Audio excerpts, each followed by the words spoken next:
আমরা মেটাফিল্ড ক্রিয়েট করছি। মেটাফিল্ড ক্রিয়েট করছি হচ্ছে পোস্ট টাইপ থেকে। এই মেটাফিল্ড আপনি আরও বেশ কয়েকভাবে অ্যাড করতে পারেন। যেমন আমরা পোস্ট তৈরি করছি, যে কারণে পোস্টের ভিতর থেকে মেটাফিল্ডগুলো ক্রিয়েট করে ফেলছি। কিন্তু অলরেডি এক্সিস্ট করে এরকম কোনো পোস্ট টাইপের জন্য যদি আপনি মেটাফিল্ড তৈরি করতে চান, তাহলে কীভাবে তৈরি করবেন? অথবা আপনি ইউজারের জন্য মেটাফিল্ড তৈরি করতে চান, যেমন আমি যদি ইউজারের জায়গায় এডিট করার চেষ্টা করি, তাহলে দেখেন এখানে ইউজারের অনেকগুলো ইনফরমেশন আছে। ইউজারের নাম আছে, তারপরে ইমেল অ্যাড্রেস বা হাবি জাবি আর অনেক ইনফরমেশন আছে। এখন আপনি চাইতেছেন এখানে আরেকটা ফিল্ড ক্রিয়েট করার জন্য ইউজারের ফোন নাম্বার। তাহলে সেই ফিল্ডটা আপনি কিভাবে তৈরি করবেন? সেটার জন্য হচ্ছে এই মেটা বক্সেস। পোস্ট ট্যাবের নিচে যেটা অপশন আছে মেটা বক্সেস, এটা। তাহলে মেটা বক্সে কি এটা আমরা কীভাবে ব্যবহার করবো? অ্যাড নিউ ক্লিক করি। ক্লিক করার পরে আমরা ইউজারের জন্য ফিল্ড ক্রিয়েট করার চেষ্টা করি। তাহলে ইউজার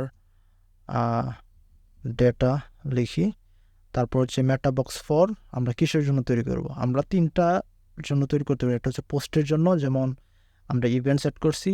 এই ইভেন্টসের মতো আর যে পোস্টগুলো আছে, পোস্ট ট্যাবগুলো আছে, যেমন পোস্ট, তারপর হচ্ছে পেজেস, আরও যে অন্যান্যগুলো আছে, ওইগুলোর জন্য আমরা মেটাফিল্ড তৈরি করতে পারবো এখান থেকে। আবার টেক্সোনমির জন্য, টেক্সোনমির ব্যাপারটা আমরা এখন এক্সপ্লেন করি নাই, সুতরাং বলতে পারতেছি না। আর তারপর হচ্ছে ইউজার, আমরা ইউজারটা দেখি।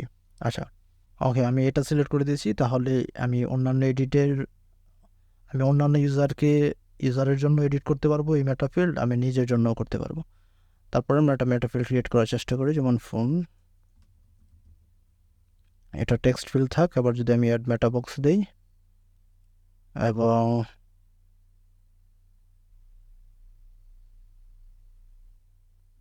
আমি আমার প্রোফাইল এডিট করার চেষ্টা করি,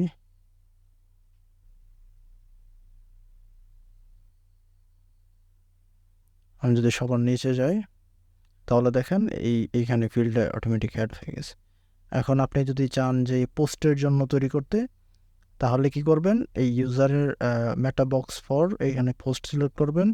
করার পরে কোন পোস্ট সেটা সিলেক্ট করে দেবেন। যেমন আমরা শুধুমাত্র পোস্টের জন্য অ্যাড করতে চাচ্ছি, তাহলে এটা দিয়ে আপডেট করে দিই। এখন আমি যদি একটা পোস্ট অ্যাড করি,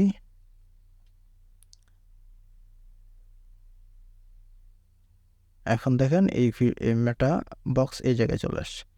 তাহলে মেটা ফিল্ড আমরা দুইভাবে তৈরি করতে পারি। এক হচ্ছে এই মেটা বক্সেস এইখান থেকে, আর একটা হচ্ছে আমরা যদি পোস্ট টাইপ তৈরি করি, তাহলে সেখানেই মেটা ফিল্ডের অপশন আছে, সুতরাং সেখান থেকে ক্রিয়েট করে ফেলবো।